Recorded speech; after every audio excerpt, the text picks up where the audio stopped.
wonder if you're a narcissist. That means you're not one. I'm a diagnosed narcissist, and I wondered for years if I was... Did you just falsely claim that if you wonder if you're a narcissist, you're not one? Then follow it by saying that you wondered for years if you were a narcissist before you got diagnosed as a narcissist? I would say, yeah, that is pretty much what she just did, which is very contradicting. However, I don't know for sure, and the only reason that is because the stitch kind of cut her off mid-sentence. So I guess we'll look at the rest of the sentence to see how she spins some sort of logic into this, which I doubt she will, but I'm gonna hear her out. I wondered for years if I was a narcissist before I got my actual official diagnosis. This saying is often perpetuated by the narc abuse coaches here on TikTok, and it is a very harmful saying. Oh, okay, so that changes literally everything. So it wasn't that she was falsely claiming that if you consider yourself to be a narcissist, that you're not a narcissist, and then go on to say how she considered herself to be a narcissist, and then got diagnosed as such. She's simply quoting the phrase, and then going on to explain how she is a contradiction to that phrase. Practically saying anyone using that phrase to say that they're not a narcissist is falsely claiming that they're not a narcissist. But I can see why it's confusing, considering the fact that it's actually originally a stitch from someone who does agree with this phrase. The video pretty much starts like this. Narcissists would ever ask themselves, If you wonder if you're a narcissist, that means you're not one. I'm a diagnosed narcissist, and I wondered for years if I was a narcissist before I got my actual official diagnosis. So it certainly comes off like it could be her claiming that, although she was pretty transparent at the end of her sentence and the rest of the video on what she was talking about. But you probably know that, and you probably just asked this question in order to bring awareness to the potential confusion of this video. If not, there's literally no harm in asking a question. Also, the fact that you left it at just a question is a good thing, because of the confusion of this video, something worse definitely could have happened. There are some people that wouldn't have stopped at the question. They would have insulted their intelligence or called them a liar or something like that. It would be astronomically embarrassing for the person doing that, especially if it turns out that they actually agree with them. It's a good thing you didn't. Holy crap! What is wrong with you in reality is not that you're a narcissist, it's that you're an imbecile. You were so close. So close. But you had to just go on and insult the intelligence, didn't you? But it's fine, this is salvageable. At least you didn't call them a liar. And a liar. Let's hear him out. Also, only 1.4% of the population have actual BPD, and you cannot go into remission from it. Okay, we're done hearing him out, because first of all, he goes on to claim that she's lying, then doesn't provide what she's lying about.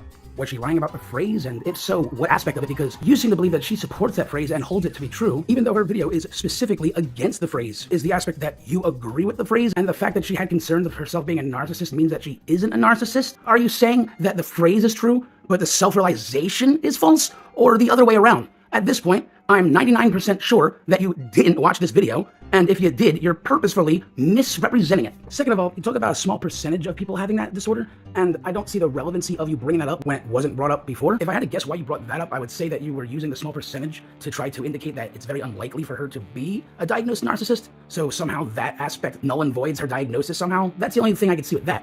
But I don't see any relevancy when it comes to it not being able to go into remission, because not once did anyone say anything like that. There's nothing in the video descriptions displaying anything close to that. Is it the part in the description where they say that narcissistic tendencies can be controlled? Or is it the fact that she said from time to time she considered it, so you consider that to be a remission? It's certainly not anything from the original stitch, because you don't mention that and didn't show it and went out of your way to not stitch this part. Clearly you're not talking about this person. However, what makes the most sense is that he just didn't watch the video and just came up with any interpretation he wanted out of his own mind, out of nowhere, out of thin air. I put a comment basically explaining that this lady agreed with everything he said, closing off by saying, that's supposed to be said, I said this before, even when you agree, you disagree. Here's a comment where I told him that before, even the ones you agree with are somehow also disagreements. You might be wondering why is it on this kind of message, and that's because I deleted his original comment and posted on my video, which led to a comment thread that was 90 comments long, riddled with the most irrelevant arguments against the video. It's not even funny. It was the first time I ever deleted a comment, and I specifically said in the video itself to not have any irrelevant arguments in the comment section. So I had to request the data from TikTok, but that wouldn't matter because he blocked me, which is strange because I started to follow him, and he followed me back, and we became TikTok friends, and then halfway through making this video, I was blocked. And what's most ironic about this is that one of the irrelevant points of his argument was my grammar. Saying things like my sentences weren't correctly structured, even though they were. I literally proved it by showing that my sentence was compatible with the standard of how sentences are correctly structured. Even though he had a bunch of typos I didn't bring up until after. As you can see, I even gave an example of how he had typos. And here's where the irony comes in. This comment right here wasn't part of that string, but I'm not able to go there and fix the typo because I've been blocked. So he's probably just sitting there, laughing at me, making a fool out of me with my comment with a spelling error in there that I'm not able to eradicate. But to get back on topic, as we go through these comments, you can see that there's a pattern. He's got his favorite word there, imbecile. I've never seen anything quite like this behavior. It's like most of the things that he's arguing about and arguing for turns out to be the same thing the people he is arguing against are arguing for. I guess the best way to describe this guy is like the phrase, let's agree to disagree.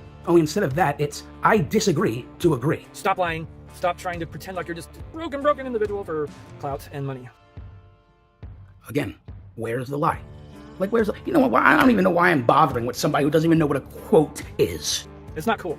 And as someone who's married to someone with BPD, I'm highly offended for my wife. Cool. I don't give a about your wife. So, how about you stop with the cap?